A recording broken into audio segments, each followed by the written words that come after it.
Hello and welcome, Crosstown Gamer here, and I'm excited to bring you a continuation of A Distant Plain, the Insurgency in Afghanistan, Volume 3 in GMT's Coin Series. So, this was the board state when last we looked, and I did a quick recount to make sure all of the score trackers were in the appropriate spot. Looks like I had us, the Coalition, at 13, and now it's back down to 10. I must have forgotten to take it off when some support changed hands. As well as the uncontrolled population was off by 1, and everything else looked good to go, so I kept it as is. But otherwise, let's go ahead and get started here. Our card that's on deck is Poppy Crop Failure, and both the first two eligible factions on the card are ineligible. So it's the Taliban is up first, and if you look at the special instructions for this card, which I've probably been doing a poor job of checking for every single card, but Poppy Crop Failure is number 72 down here, and it says if Taliban choose operations and special activities, so they're not going to do the event, they will instead do ops and special activity, and that opens it up for us to do the event if we want, or we can do a limited operation. So it kind of opens it up is the wrong word. It restricts us a little bit. Remove 1 Taliban or 2 warlord bases. That's an interesting prospect for us to do if we wanted to do the event when it comes to be our turn. But frankly, the warlords are not anywhere near victory here, and neither are the Taliban. They've got a ways to go. It's really the government that's kind of been towing the line, I would say, as far as victory goes. We've been able to keep them under that points threshold, but we don't know when the next propaganda card's coming up, so hopefully we can quell them. Anyway, operations and special activity for the Taliban player. And so would a terror shift 3 plus opposition and support combined? And if we recall, the Taliban terror is in spaces with underground Taliban guerrillas. And so they actually have quite a few above ground or active ones. The exception being up here, they have one, and down here. This is already at opposition, though. And so, but in Kabul, it's a population 4, and it's currently at neutral. There is already a terror marker there, but that doesn't matter. And so 1 resource per province or Kabul, and in each space, activate 1 underground guerrilla. And I believe they never want to... they don't have a base there, so they're not trying to protect any bases or anything. So would it shift 3 plus opposition and support combined? I would say yes, it would. It would shift a total of 4 if they did it in Kabul. And the really bad thing is that would be double duty as far as terror markers for us buying civil actions back at the propaganda phase if we get to that point. So they don't care about exposing the last underground guerrilla because they don't have a base there. And they can extort for resources as needed, but they won't need to do that since they still have 8 resources available. So first they want to do it at support, and then they want to do it at neutral. And the only spot, as we said, is right here. So let's go ahead and do it. So they pay their 1 resource. They're going to flip this over. They're going to add... Let me pay the resource. Knocking stuff over, and they're going to add a terror marker. Let's see, this one. So double terror. It's really scary there, apparently. And then they are going to add an opposition. So let me just make sure I'm following along here. Activate 1 guerrilla. So add a terror marker and shift support or neutral 1 level toward opposition. That's what we're doing. So it's at neutral right now. We're shifting it to opposition. and that gives the Taliban player an extra 4 points. So maybe we do have to worry about them actually after all. 1, 2, 3, 4. They're at 16, and they need 21 to be able to clinch a victory here. That's still, I think that's going to be hard for them to do because they have to plop down a bunch of bases, and there's not a lot of room for them to do so. Or they have to be able to do terror ops in some really high population areas. Like if they were able to do it up here or up here, then I might be a little more worried about them winning the game. But for now, I think this really sucks, but it's not going to be like what causes us to lose the game necessarily. Anyway, then they did the terror op. They're going to extort everywhere without exposing the last Taliban at non-opposition so that they can do terror ops later. And if it's 0 resources everywhere possible, if still.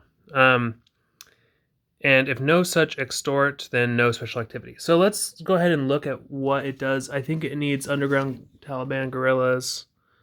Yes, and more Taliban than enemy. So they can do it in one spot. That's here. That's the only spot that they have underground guerrillas. And more Taliban than enemy. They can activate that guerrilla, take 2 warlord resources per warlord base, if any. If none, add 1 or unsabotage locks econ and resources. So add 1 resource basically because it's not a line of communication. It's a province. So there aren't any warlord bases, so they don't get to steal from the warlords. However, they can add 1 resource in that spot.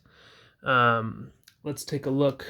So just everywhere, and then everywhere possible still. So they want to do it here. They can only do it once. They can't double, back to back do it. So they're going to expose the 1 guerrilla there, get their resource back. So it was like it was free. And yeah, I think that's their whole turn. So exciting. Now we get to go. And what the heck are we going to do? So again, this really hurts the Taliban or the warlords. But really, I'm not super concerned about either of those, and I don't necessarily want to be hurting the government player at this point. We should do something that helps us. So to further our goals, we need support, and we need more units in the available box. If we could just drum up enough support... Where's our win? It's way up there. 31. Holy crap, we are really sucking eggs here. So how many guys do we still have on the board? It looks like 13 on the board total. So if we were to add 13 to our score, it would be 23, which is not enough for a win. So we need to focus on getting more support.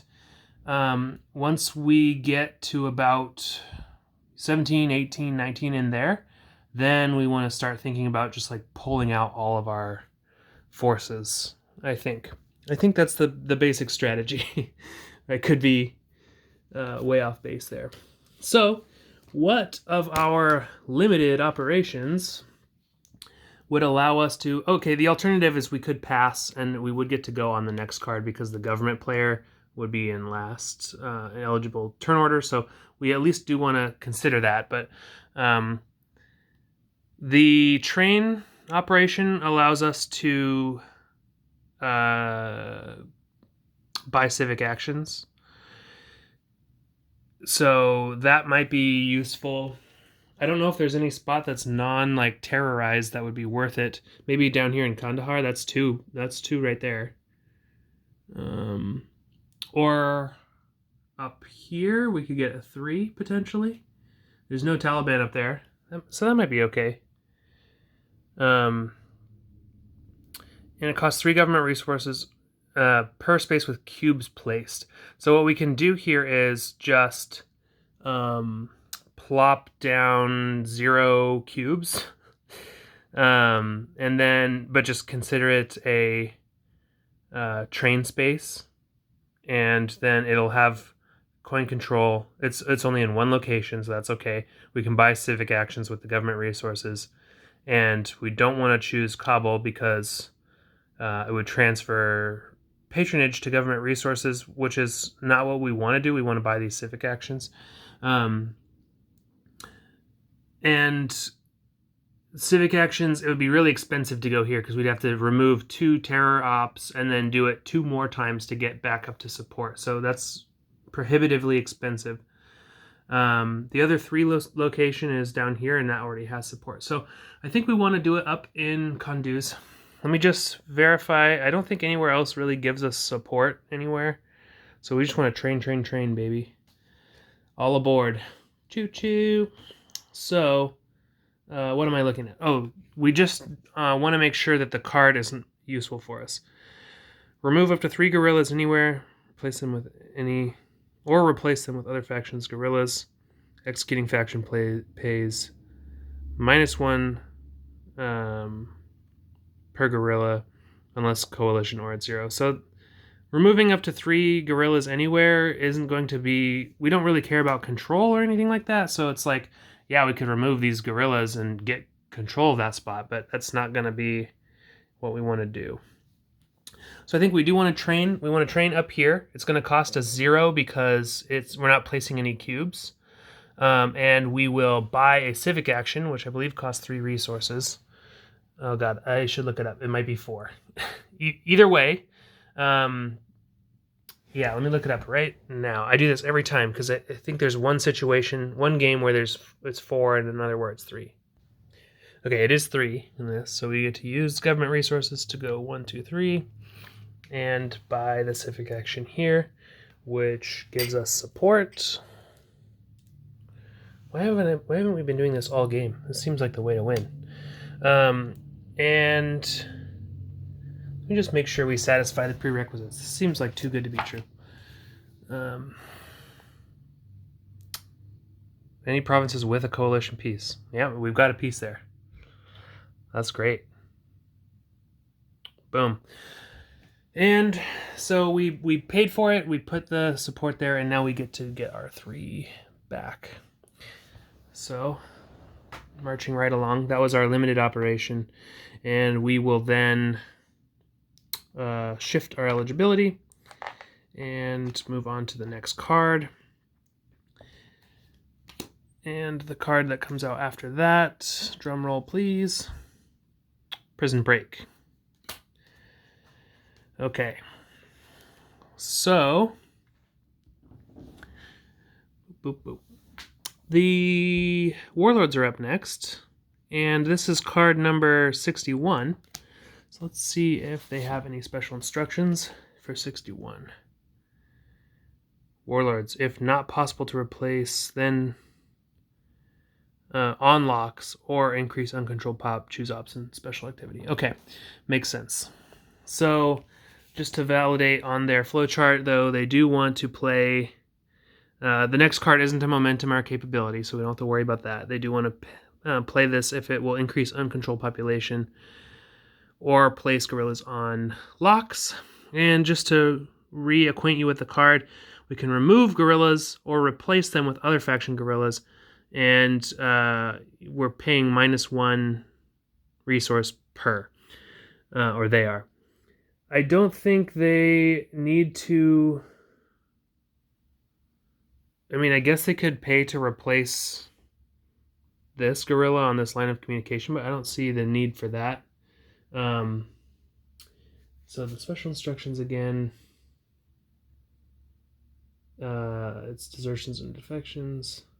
If not possible to replace unlocks or increase uncontrolled population. Yeah.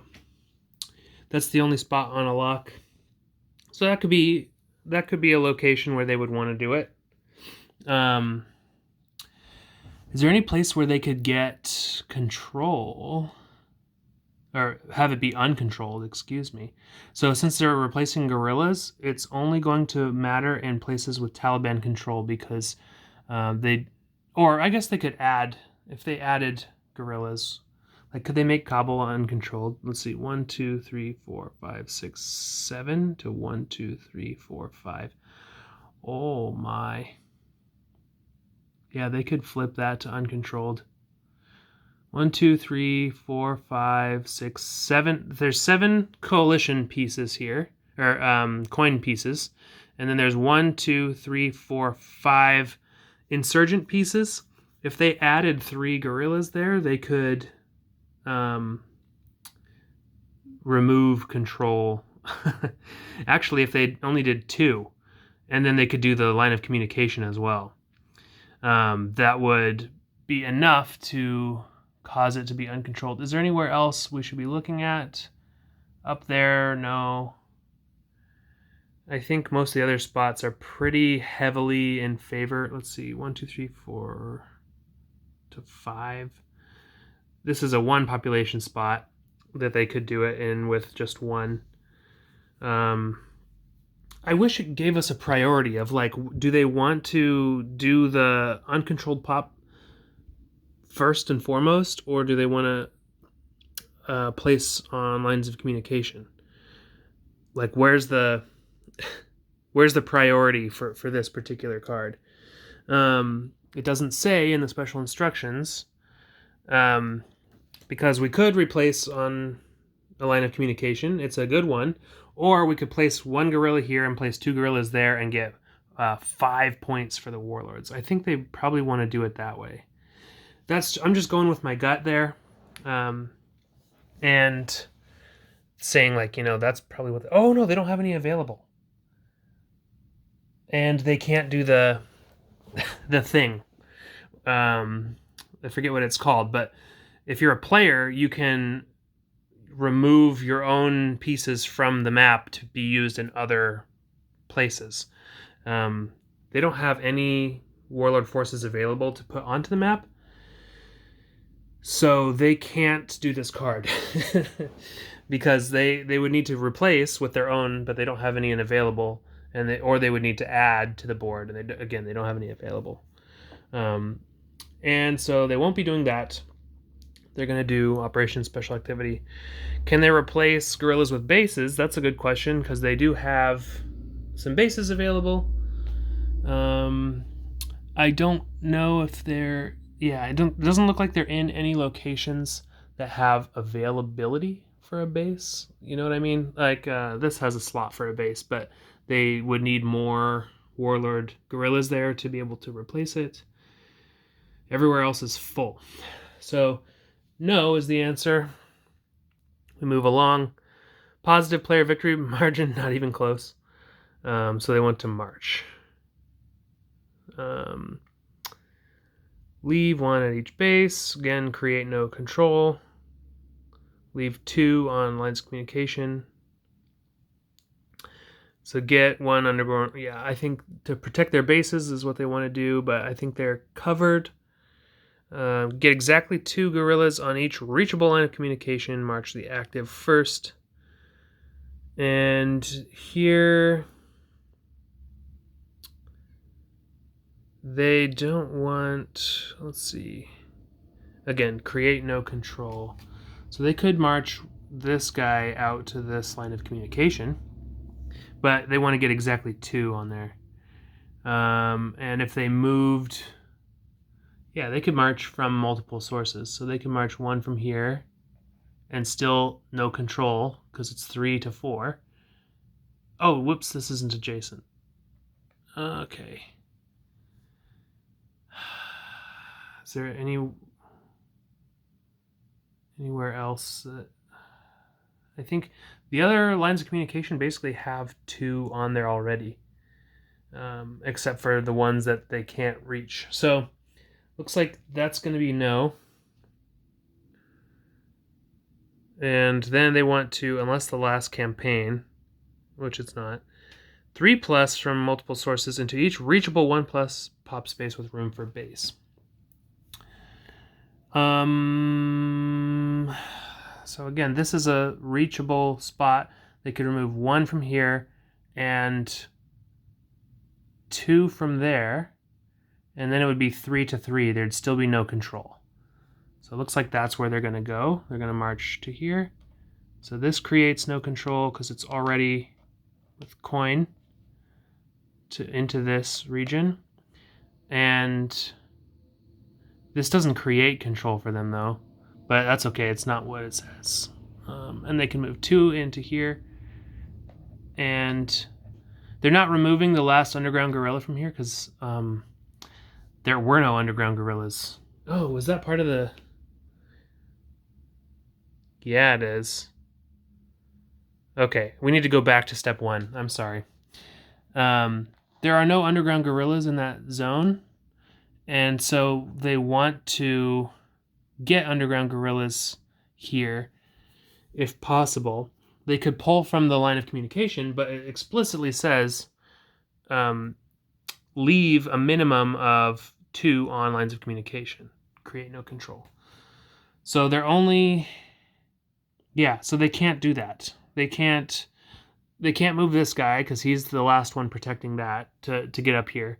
Okay, so we didn't violate any rules. They're not able to get inactive gorillas to that area. So yeah, it does look like they will pull 2 from here. This is still uncontrolled, and they pull 1 from here, and that's 3. So they got 3 plus warlords into each with room for a base. Select highest population, and then where there's no coalition. I think that's the only spot that they could have gone into. Yeah, I mean, because over here they would need to... Okay. They would need to pull from places where they're not allowed to pull from. I think that's it then. That's their only maneuver. They got in there though, and so now they can make a base there next turn if they want, unless someone does something about it. They want to remove the most control by the player, and we're not in a loop.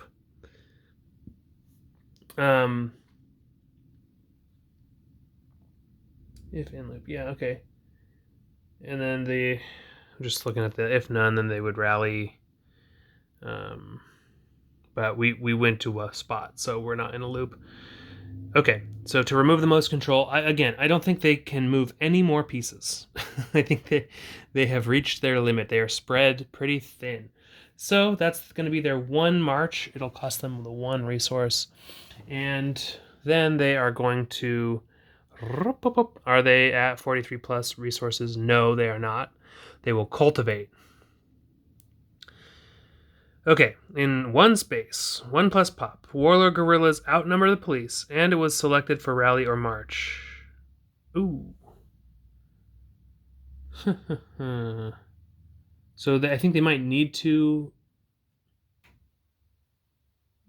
They need to... Nope, it doesn't say to like select a spot to march in place or whatever so that they can cultivate in a spot. The only spot where it would be possible for them to cultivate this turn would be here.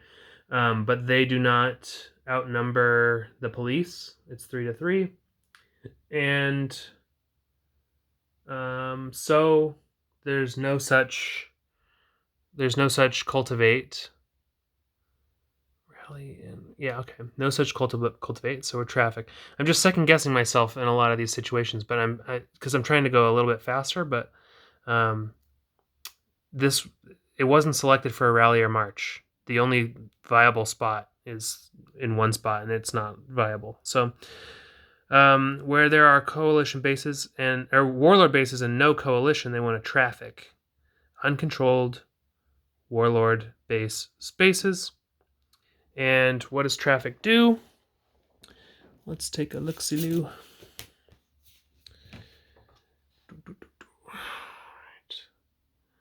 This one does not require you to have selected a spot for rally or march. Just the accompanying op is rally or march. So, warlord base, no coalition. In each space, add +1 resource per base there. And for each space with Taliban control, add a Taliban resource. Each with coin control, also add +1 patronage. So, depending on who controls it, then there you have it. So the first selection they want to do is where there are no uncontrolled warlord bases.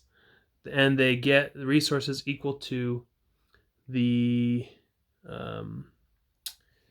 number of bases that they have there. So where are those spots? There's one here. So you get one.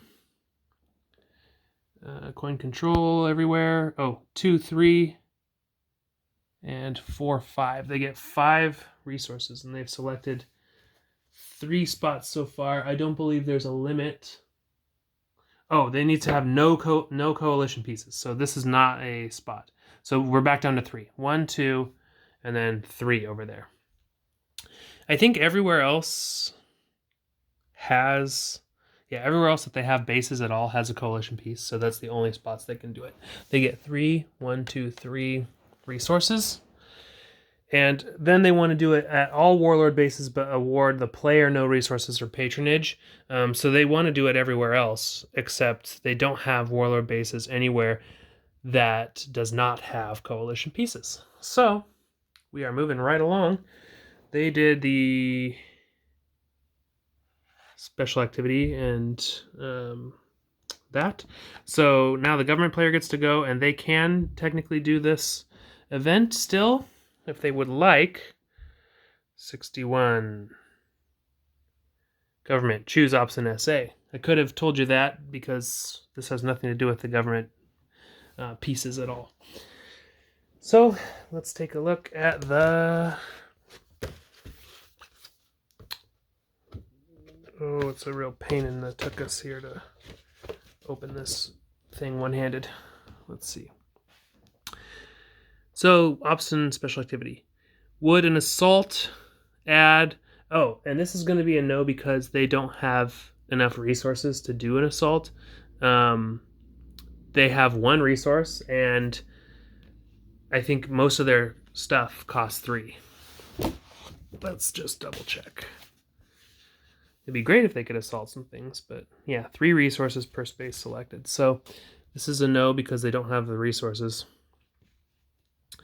I think they're going to end up... Oh, wait, if government resources are less than 3, pass. So they're going to pass. They pass. They get 3 government resources, and they remain eligible. So they pass. 1, 2, 3. And then we adjust our eligibility once again, and we'll play the next card. They might have wanted to pass anyway because this is a card that they might like. We'll take a look at that shortly. And the following card, man, okay, this is a capability, so we'll have to keep that in mind.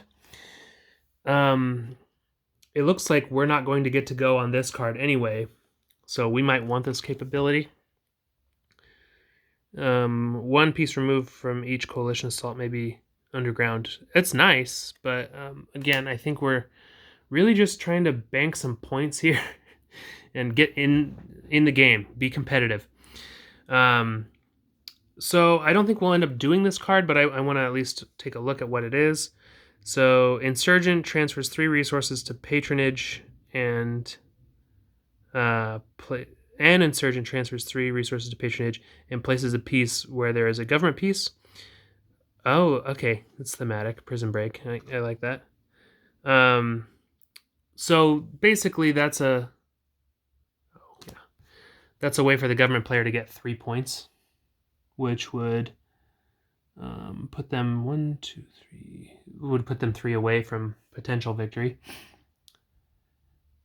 They probably want to do that, huh? And they're at... Okay, if the current card... So only current card. Yeah, they're going to end up doing the event. Why don't we just go through this card after all? Okay. So they're going to do the event. It looks like they're going to play the unshaded part if it's going to add patronage, which it does. And then, just so we know, it's number 53. And number 53 here. No special instructions for the government player. So an insurgent transfers 3 resources to patronage and places a piece where there's a government piece. I don't think... I wonder who they choose then. Who do they choose? The Taliban or the Warlords. Is there... Sometimes you get a little special note. No. Maybe it's in the instructions of like who they want to target first and second and third. One sec. Okay, so I wanted to look through this with you guys. The who and where for events just talks about the benefits. So it's only going to benefit themselves, basically, and then otherwise another random non-player faction. So for who gets the benefits. And this is technically a benefit of an insurgent player. They're going to get a piece where there's a government piece. So that's one consideration for selecting randomly. You go over here and it says target to remove enemy players before non-players resources and pieces whenever possible. That's not possible because we're playing as the coalition. We're not insurgent. Within the above, and in general, when there's a choice, target the player with the best victory margin. Otherwise, within that, random player. And again, these are non-players that we're deciding between, so that doesn't come into effect. But essentially, an argument can be made that it's like, well, they would go for whoever has the best victory margin. I kind of like that. But essentially, whenever there's a choice of who gets event benefits, such as placing pieces, and we are targeting an insurgent faction to place pieces, select the executing faction and then another random non-player faction. So it looks like it's going to be a random choice. And because they can't select themselves for this. But they will select a random. So 1, 2, or 3, it's going to be the Taliban. 4, 5, or 6, it's going to be the coalition. And there's some dice there already. All right. 1, I think I said Taliban. And I think I said 4, 5, or 6 coalition, and that doesn't make sense. I meant warlords. So it's going to be the Taliban. And so the Taliban gets to select a space with and it says peace, place a piece where there's a government piece. So they want to place a base because that's going to increase their victory margin. The places with government pieces that have room for base are here and here. And I guess down here.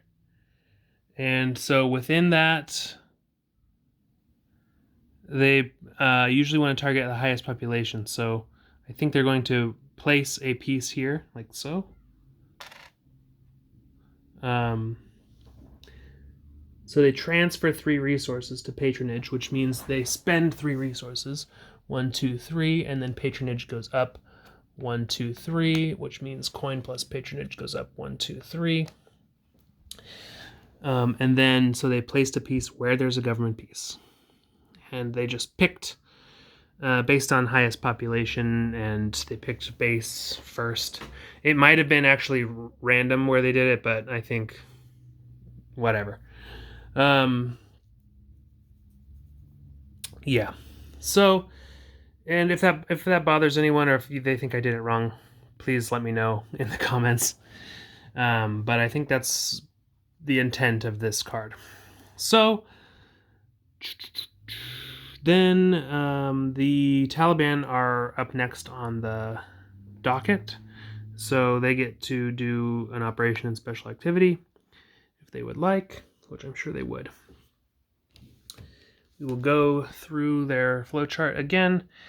Would a terrorist shift opposition and support combined?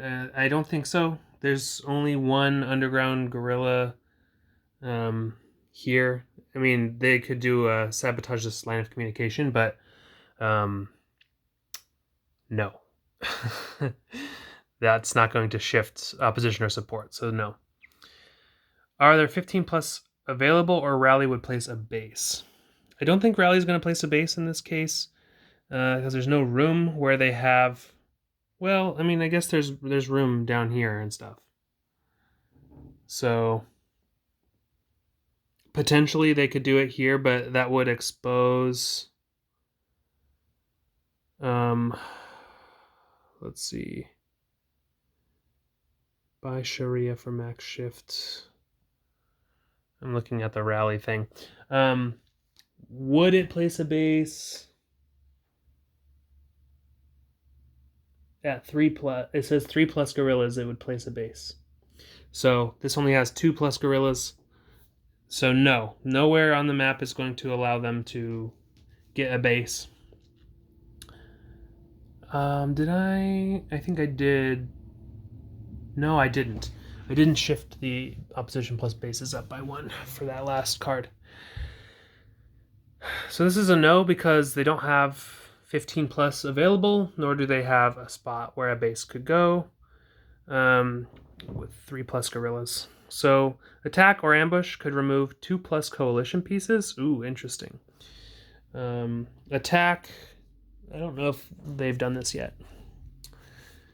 Probably not, because we haven't had any like casualties or anything yet. It's bases with gorilla and enemy. Notice it does not say underground. So when it says activate all Taliban guerrillas, they can activate guerrillas that are already active, and it still counts. In such a spot, they can activate all the guerrillas, roll a die. If it's less than or equal to the number of guerrillas, will remove 2 pieces. Coalition go to casualties. Government cubes go to... Okay, so where do they want to do this? They want to attack with ambush if needed. Removes coalition without exposing the last underground guerrilla at a Taliban base. So you'd think they'd want to do it here, but there's only 1 underground guerrilla, and this would activate all of them.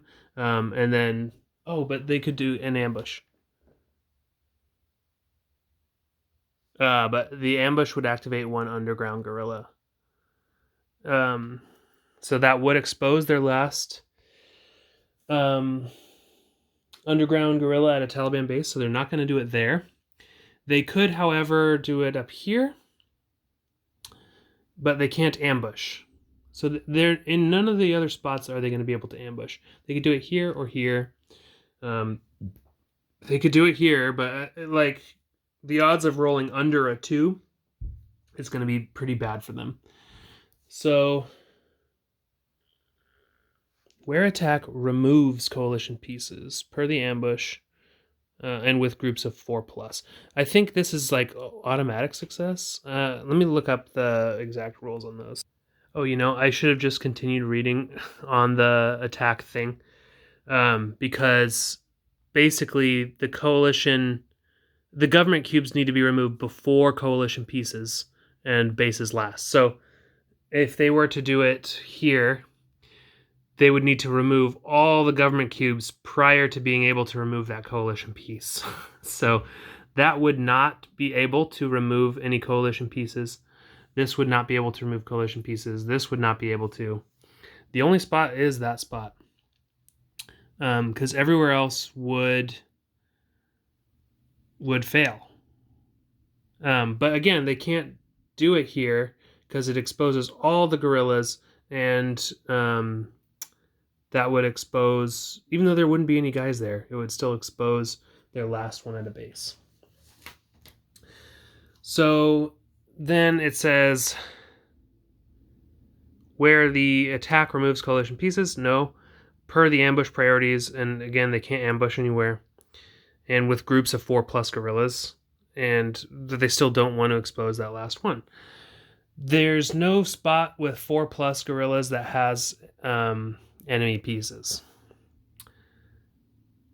So, if none, they're going to march for a max of 2/3 of their resources, and they have 5.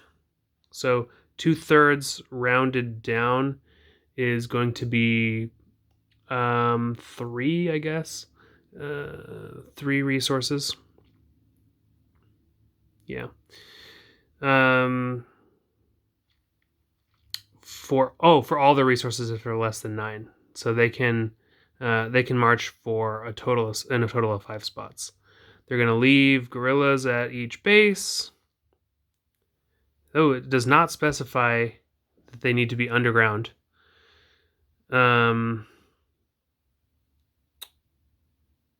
Yes. Okay. So get one underground guerrilla at each Taliban base with no such. They're not going to be able to do that because everywhere. Well, I guess if they marched from, in, so they marched from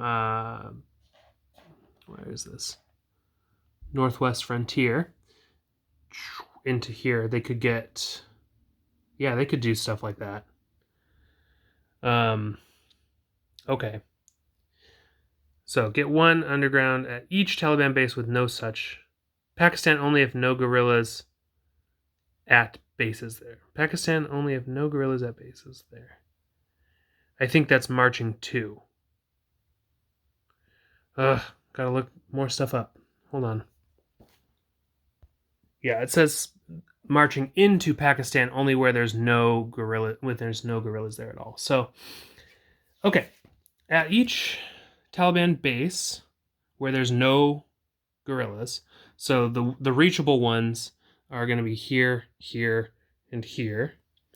Then they want to move in. And this already has a guerrilla there. So there's these 2 spots. So they're going to move one from here into here. And they're going to move one from down here into here. So they're getting one underground guerrilla into each of those locations. So that's what they did with that. And that costs 2 resources to do. Then they want to... Let me pay for that. 3 left. Then they want to get 3 guerrillas to 1 Afghan base with room for a base, underground if able, only if Taliban bases are available. They do have bases available, so can they get 3 to a spot with room? Yeah.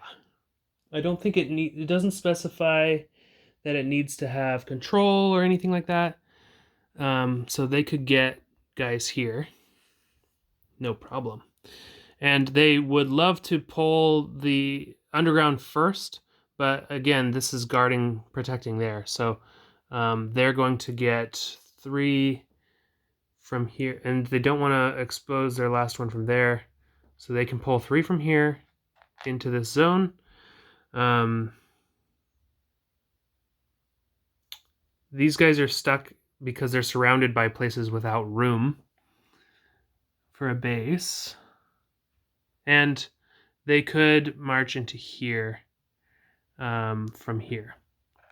So that's 2 more. And again, they want to get 3 guerrillas into those spots. So that's 2 more spots.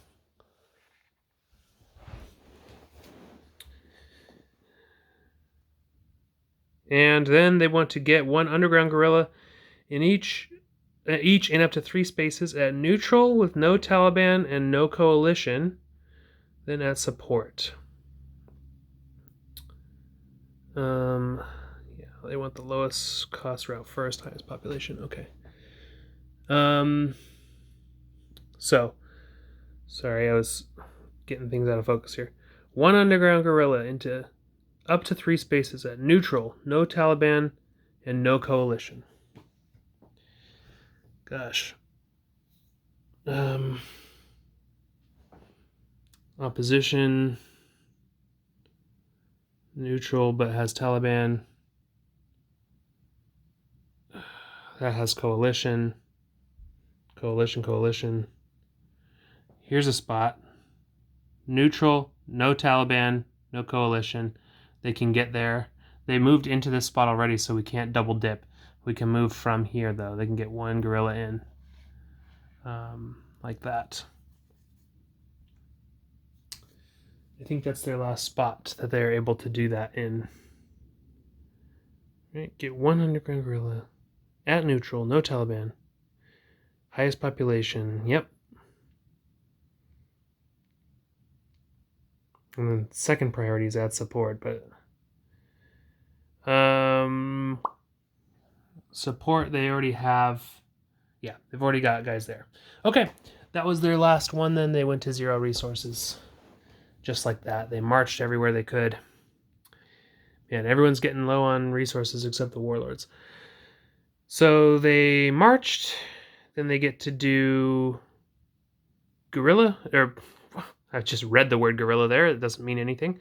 Then they can extort on the 3 or the 4 economic lines of communication. They have a guy there, so what does extort do for them? Here they can, more Taliban than enemy, so it's not going to happen for them. So if no such extort, then they will infiltrate. In one space with underground Taliban, they're going to start removing things. This one does not have such a distinction of making sure that the last available piece is there. So in a space with underground Taliban guerrilla, remove 2 non-coalition pieces there or replace 1 Taliban guerrilla bases last. Reduce patronage by 1 for each government piece removed. All right, so they want to select spaces to remove. Player first, then government, but it says non-coalition pieces, so they don't get to remove us. And then they want to remove the most government player cubes. So underground guerrillas with government cubes. Here's one with government cubes. They want to remove the most. Oh, if the government's a player. Remove the faction's last piece in a space. So they want to target. They want to target me. They can't. That's 1. Number 2 is the government, and then within that they want to remove the most if the government's a player. No. So B, the faction's last piece in a space. So is there a space where there's an underground Taliban guerrilla and exactly two government pieces? There's one with 3. So no. And then at highest population or economic value. Oh wait, it's a space, right? They can do it. It doesn't say, yeah. It doesn't say province. It says space. Reduce 1 for each government piece removed. Yeah, this is an underground guerrilla. There's 2 government cubes there, and it has the highest economic value of a 3, so they can remove 2, and since they remove government cubes, patronage gets removed by 1 for each one. 1, 2. That means this goes down. 1, 2. Okay, so that was 1 space, and we got to do it on line of communication because it says space rather than province. And the 2, yes. Okay, that works. I'm happy with that.